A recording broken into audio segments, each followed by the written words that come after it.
you.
Keep going with that one.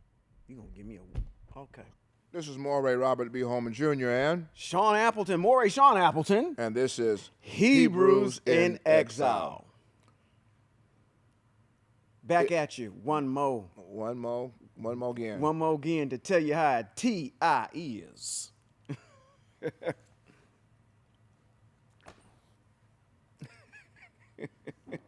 You got some flies Got a fly flying in flying my around ear. your ear. Yeah. Came in unwanted. Sir. It is a wonderful thing to be Hebraic in thought, wisdom, knowledge, and understanding. Yes. I have been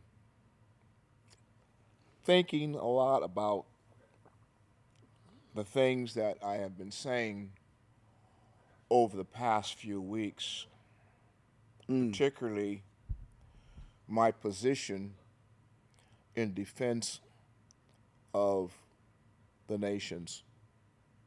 Sure. Yeah.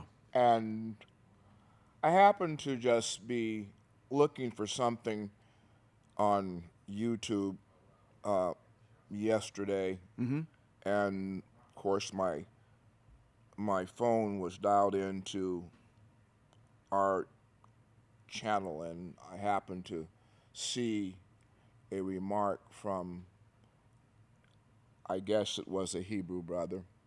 In the chat? In one of the, oh, Yeah, okay. in the comments. Okay. I didn't take time to read it all because it, I'm going to say this about people. You can have a difference of opinion and a difference of thought,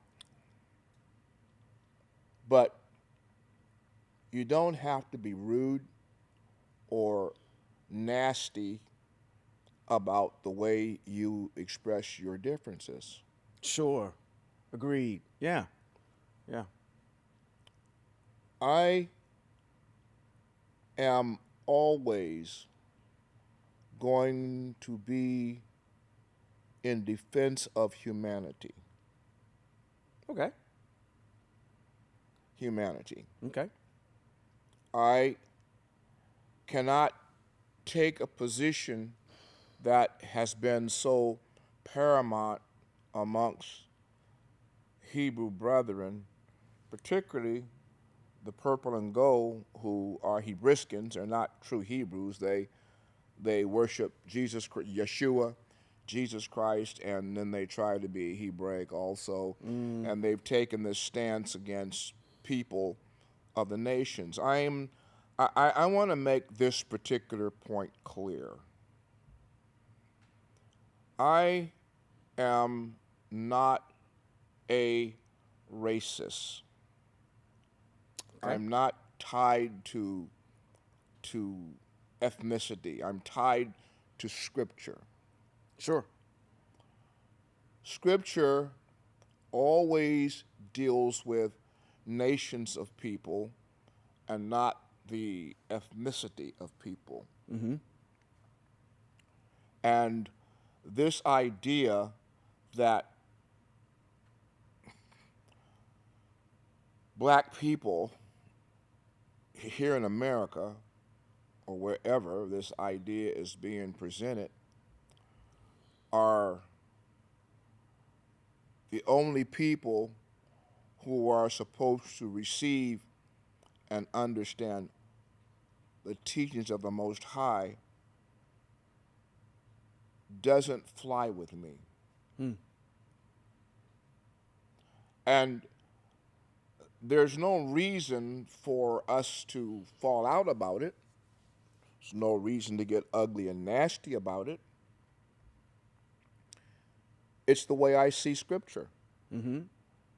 Another person may see Scripture a different way, but that's the way I see Scripture, and I see Torah, and I see the mitzvot being apropos to humanity.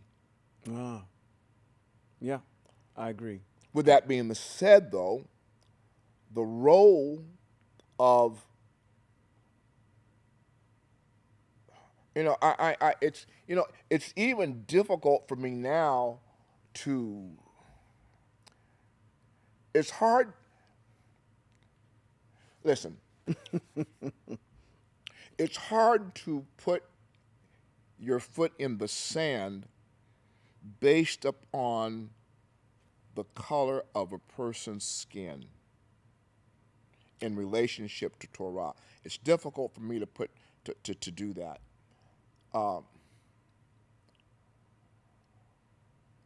Hebrew Israel in exile is a mixed group of people. Sure. Sure. They're a mixed group of people. Mm-hmm. And to deny any individual who would ask me about the ways of the Most High and deny them on the basis of their nationality, I just believe would be remiss on my part. Sure. I think what we fall victim to here, especially in westernized culture, is we've taken on the trauma of our ancestors and applied that so much into the fact of where we ostracize people who really have a heart and mind to hear the Most High. We shouldn't let our ancestral trauma keep us from being leaders to individuals who want to understand truth, who want to ingest truth, who want to behave in the ways of righteousness. Torah never speaks to a skin color. Nope. It speaks to a group of people, a bloodline of people, who we can obviously, through Devarim chapter number 28, speak to who those individuals are. But we cannot emphatically say that, you're from the tribe of Ham, this person is from the tribe of, or this from the lineage of Ham, or this person is from the lineage of Shem. There is no emphatic way to really to prove that. What we can do, the only benchmark that we have is by a person's deeds and having what you spoke about, which is a circumcised heart, to be able to instantiate in their life the ways of the Most High. And text gives us the ability to be leaders. And that's what we're to be. I think it's remiss for us to be able to sit here and ostracize a group of people to say that if they have a heart to understand and want to know and walk in righteousness, that we ostracize them because of a lack of melanation. Yeah. The Most High within that parameter, I realize that when he speaks in text and he opens in Devarim or Deuteronomy 28, talks about being the head and not the tail. Mm-hmm. It is our responsibility to teach. It is, and if I go to text, if I go to text and apply the hierarchy or the architect of who's supposed to be teaching Torah. Sure. If I go there, that responsibility in text has been given to the Levites. True. And the Kohanim that come out of that group of people. We're in exile, and we don't have any quote Kohanim after the order of Aharon. True. But if I look at text correctly, the Most High said in one place, and I don't remember where it is, when he defined who the Levites were and what their responsibility was, he declared that the firstborn male of the family would be a Levite and would need to be redeemed. Have I got that right? I think so. Yeah, I mean, I don't know, recall off the top of my head where it is. It's probably somewhere in Vayikra, probably where it goes ahead and gives us the responsibilities for the house of Aharon and what they're supposed to do. And they did not have any inheritance in the land, and they were responsible for keeping the Hebrew nation intact and in right standing with the Most High. Now, if I apply the mitzvot in terms of how the Most High defines those that are His, in that context, I am the firstborn son of my father. And I was never redeemed because my father didn't know anything about the redemption of the firstborn.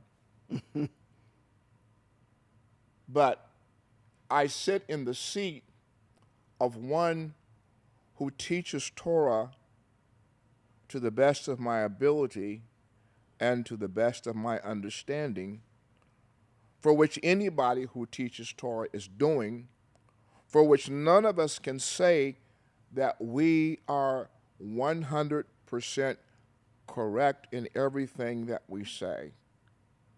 Agreed. But without forethought of knowledge or intent to mislead or misguide anybody, we teach with the fervor of our understanding. And I wouldn't criticize any teacher of Torah unless they were absolutely unequivocally beyond a textual point wrong in what they were saying. Yeah, it would have to be something really egregious. Egregious, right. Yeah, like the Sabbath is on a Tuesday or something. I mean, it's Right. like you way off. I mean, there will come a time when we will be in the land and we, like everybody else, will be going up to Jerusalem, To learn. to the house of the Most High, where the Torah is being taught, and a lot of the things that we have been teaching will be understood clearly. However, with that being said, motive and intent has to go into everything that we do and everything that we say. And if a person's heart and intent is not to mislead anybody, but by scriptorial understanding is expressing a scriptorial point based on how they see it and understand it, that should be at least taken with the thought of, well, and all thy getting, let's get an understanding. If somebody's off, then let's bring Scripture to the fore and let it be the monitor that defines what is right. Agreed. Oh, absolutely. Absolutely. So anyway, that's just something that's been on my mind for the last several nights, because I am pro humanity in light of the Most High declaring in His Word that all souls, all humanity, all beings are His.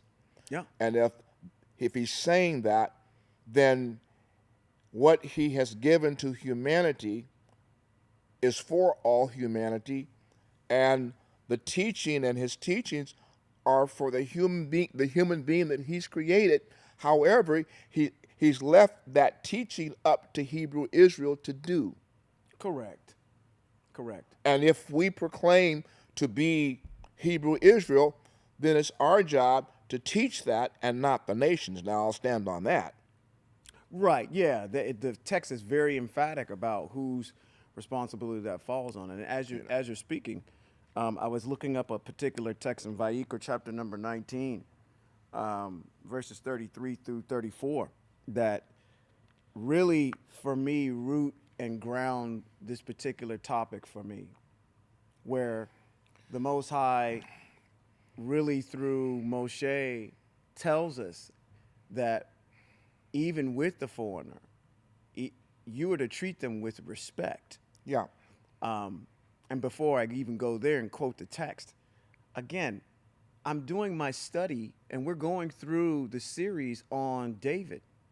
And David, I think one of the things that's remiss from a lot of people is to understand that one of the most famous stories about Melech David is this issue between him and Bathsheba. But what is left out of that narrative is that we have to understand that Uriah is a Hittite. He is a foreigner. And the Most High is no respecter of person. Melech David broke the mitzvot.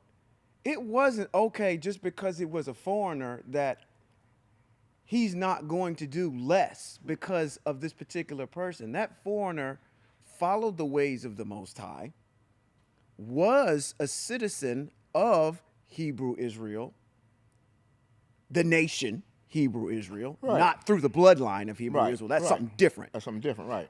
But he followed the ways of the Most High, and those mitzvot applied to him. So in Vayikra chapter number 19, it says, this is what is really tantamount for me. And if I had to have it summed all up, it would be this particular mitzvot here, where it says, if a foreigner stays with you in your land, do not do him wrong. Rather, treat the foreigner staying with you like a native born among you. You are to love him as yourself, for you were foreigners in the land of Mitzrayim. Signed, Eye Asher Eye, I am Yahweh. Yoel. So, respect, because you yourself, don't sit up there and act like a hypocrite, because you yourself were in Mitzrayim and you were a foreigner there. Which, although you were a slave there, at least they respected you enough while you were there. So why would you come out and act unseemingly against someone else? Again, on the heels of what you're saying, all souls are the Most High. And if the Most High is supplanted a spirit in that body, then he's concerned about at least having a leader somewhere in the Eretz to be able to teach you his ways. Yeah, yeah. I mean, that's my point, and that's my case, and that's the reason why I approach the subject matter. I mean, I'm going to say this, you can run your house the way you want to run your house. Sure. And I'm not going to criticize how you do that. Sure. I'm going to model my house after the ways that I think that the house that I've been given to run should be run. Mm-hmm. And you shouldn't criticize me. Sure. You're the house of Appleton, I'm the house of Holman. Sure. Sure. But at least we both run our houses within the moral turpitude of who we are as human individuals and what our relationship is to the Most High. Absolutely. And we have that in common. Absolutely.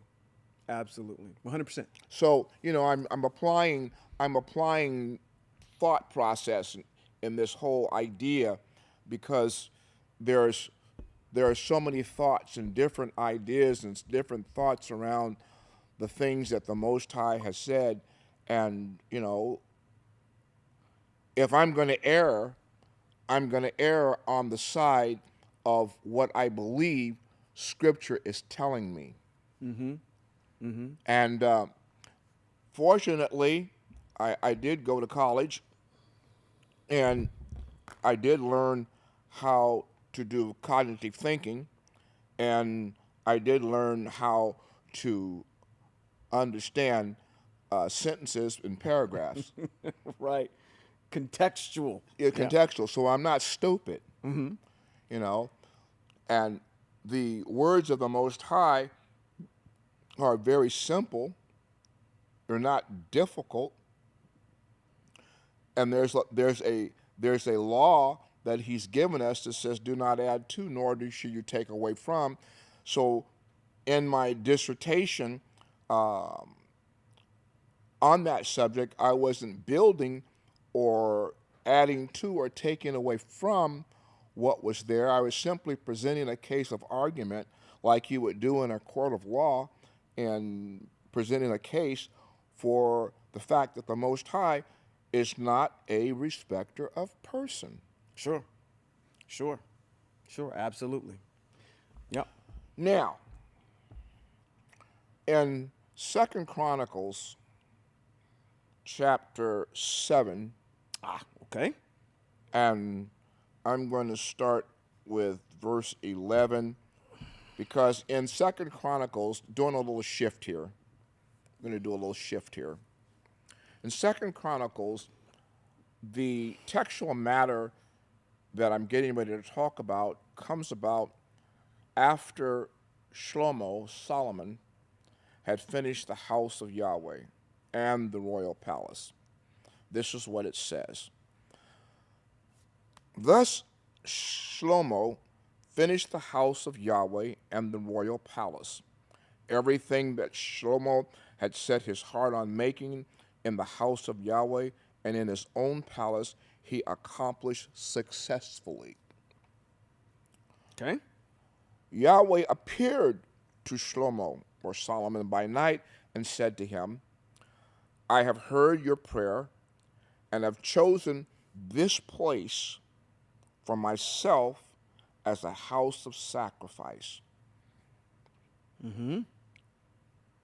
If I shut up the sky so that there is no rain, or if I order locusts to devour the land, or if I send an epidemic of sickness among my people, then if my people will bear my name, will humble themselves, pray, and seek my face, and turn from their evil ways, I will hear from heaven, forgive their sin, and heal their land.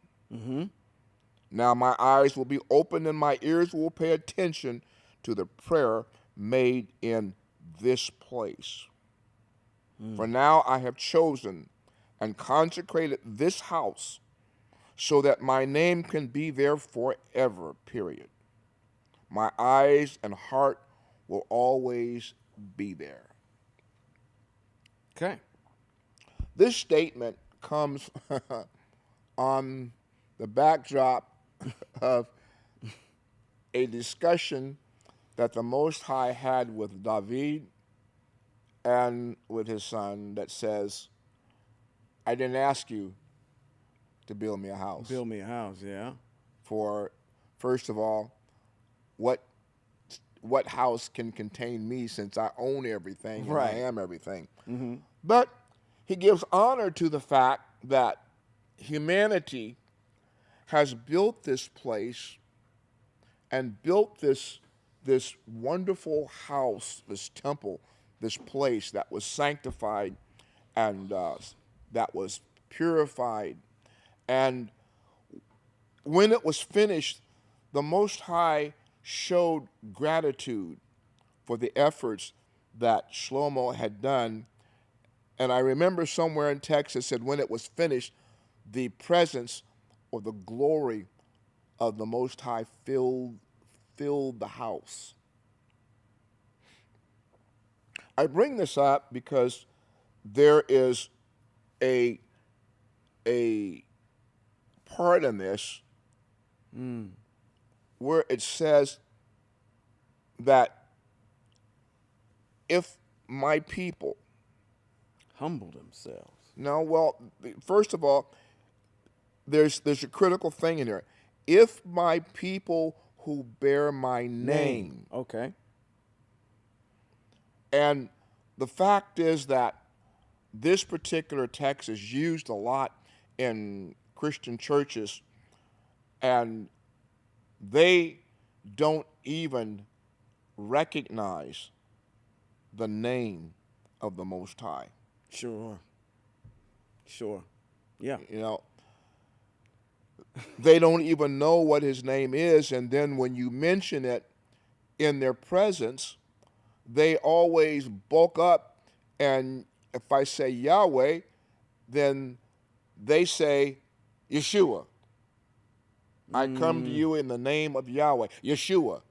Well, Yeshua and Yahweh are not the same substantive matter. Correct. Yahweh is a spirit, and the other guy is a human being that bleeds and dies. Yahweh don't die. That's correct. And the fact that the Father's name, I've talked about this before, has been left out of scriptural texts over 68,000 times, so nobody would ever know his name. So when the prophet Joel says that they that call upon the name of the Lord shall be saved, if you read the text that way, it presupposes that the Lord is Jesus Christ, because that text is pasted into the New Testament document to represent him. That's error. That is total error. Because what the Greeks and Rome have done in scriptural text is they've removed the name of the Father over 68,000 times, so you would never know it. So now I come to this text in Chronicles, which is a prophetic statement.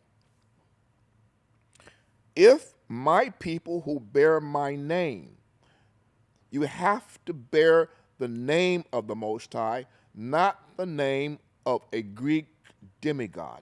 True. Very true. Will humble themselves and pray, seek my face. Stop. Right there, right off the bat. Seek my face. My face. That doesn't say JC. That don't say nobody else other than who's speaking at that time, which is, and he tells you who's talking right at the beginning of 12. Eye Asher Eye. It doesn't say JC. No. But again, back to your point, if you're coming from a Christian standpoint and that name has been removed, you're going to automatically think that that's talking about him, because it's written, it's pasted into their text. Correct. Not understanding that that text is taken out of Joel and pasted there, and not understanding that the text in Joel is referring to a time that has not arrived yet. If we go back and read that particular text in Joel, you'll see that the text in Joel is talking about the redemptive period, and is also talking about the battles that are going to go on between the Most High and the nations, where he says at that particular time, those that call upon my name are going to be delivered out of the circumstances that's going to come about during the redemptive era when the wars between Gog and Magog become so prevalent. Right. Correct me in my logic, because I'm not that smart. Yes, you are. if I'm reading this, I'm placing myself when this is being written. New Testament ain't around. Not around. Paul ain't around. Matthew, Mark, Luke, John, all them folk ain't around. Let's put ourselves in that particular time, in context, when this is being said. Who else are we talking about? How in the world would you get? And that's what I would ask a Christian. How do you know that that's talking about Christ? If Christ and all that hadn't happened yet, how would you know to even go there? You're doing it retroactive. But we have to place ourselves when this is being written. Is that logical? I mean, am I missing something? No. No. And see, and that's one of the problems that we have with the New Testament writings. The New Testament writings come way, way, way, way after. I mean, we have a 400-year plus separation between Malachi and that document. Mm-hmm. So now, what comes first, the chicken or the egg? The set-apart scriptures predate the Greek writings. And you know my argument, Moreh, is that if we have read the prophets correctly and we have read Ezekiel correctly, we know that in the end of days, the Most High is going to destroy that nation. Sure.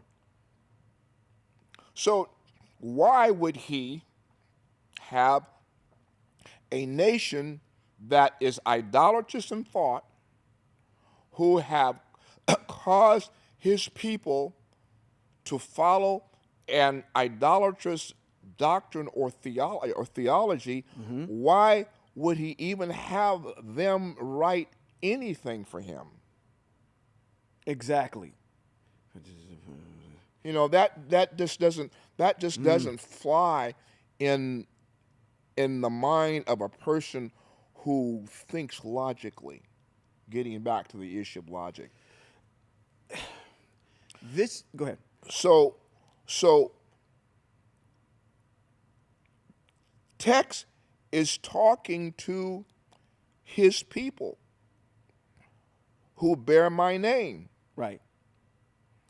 You have to bear his name. Correct. You have to be humble. You have to seek his face and turn from your evil ways. Now, when he talks about turning from your evil ways, he's saying turn from being Torahless. Right. Exactly. Because being Torahless is being evil.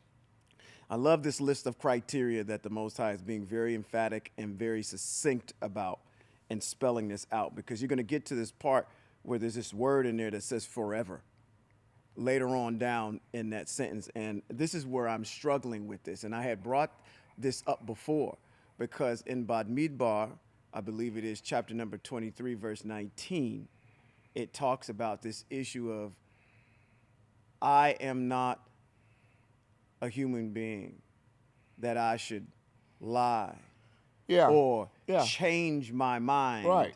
So I would be very careful about believing in a God that sits there and tells you that I'm going to do this forever. This is the criteria. Takes a 400-year dirt nap and then changes his mind on how business is to be conducted. I'd be very careful about that. And at the end of the day, I would as a cautionary tale, I would say, what makes you think he's not going to change his mind again? If he changed his mind and is emphatic here, like you're reading in 2 Chronicles here, chapter 7, and he's giving that instruction to Hebrew Israel to say, you know what? Hebrew Israel couldn't get it right. We're going to change it and do something different. Christianity ain't been getting it right, and you've been divided up in I don't know how many denominations. What's stopping the Most High from saying, at least your God or whoever you think he is, from changing his mind again and saying, we're going to do something different? It's very problematic. Yeah, there becomes, in this particular text, there becomes another criteria in here that's critical to the whole narrative. And that is the words humble themselves. Mm-hmm. You know, you have to come down off of your pedestal. Right. You got to come down off your high horse. You have to come back down to reality, and you have to ask yourself a question, which as I teach people, as I teach them separately, and I ask them a question. I'm reading text to you. Who's talking? Right. Right. And I says, I want you to tell me who's talking from the document that you're reading.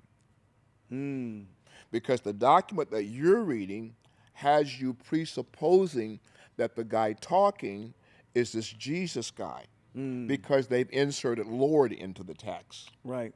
Right. Or maybe they've inserted Messiah into the text. But there are more than one Messiahs, because all the word Messiah means is anointed, my anointed. There are more than one individual. There's more than one individual in scriptorial text. That's Genesis to 2 Chronicles or Malachi. There's more than one individual in that body of work that is defined as a Messiah or the anointed of the Most High. Agreed. So the idea is being humble enough. Now, when we talk about humility, humility is the aspect of being able to reason with thought in an open-minded concept. Okay. Come down. Let's look at with humility. Let's look at text. Let's deduce who is talking. Now, if we can reason that in your mind, this Lord guy over in our text is the Creator, Correct. then I'm not going to argue with you too much, other than to say, let's get it right in terms of text from how the Masoretic text writes text, as opposed to how the Greeks and the Romans have interpreted text and left things out. Correct. Correct. Agreed. 100%. Because there's no reason for you to presuppose that the Lord in our text is the same Lord in the Greek text. They're not the same. Yep. Those are As a two matter of different- fact, if we look at the Hebrew text, you're not going to see those words. You're going to see the Hebrew writing Yod He Vav He, which is going to attribute it to Yahweh, who the text is talking about. Absolutely. So I just wanted to kind of touch a little bit on the fact that of this particular text, and realizing that Jerusalem, the place where this house was built, became one of the most magnanimous, one of the most gorgeous, one of the most precious places in the mind of Hebrew Israel.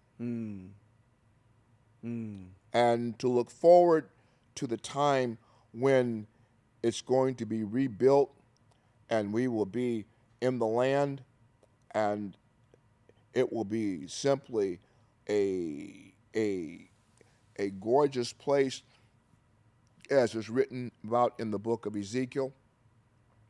Being able to go there and to worship there and to hear Torah being taught correctly and not hear anybody giving anybody any backlash on it. Right. Is going to be a wonderful day and a wonderful thing. And I look forward to that with all my heart and with all my being. Yes, sir. Yes, sir. And I see you, Connie, there in the chat room tonight. I miss you too, and I hope that things are going well for you. And this has been Moreh Robert B. Holman Jr. and Moreh Shawn Appleton. this has been Hebrews in Exile. Shalom.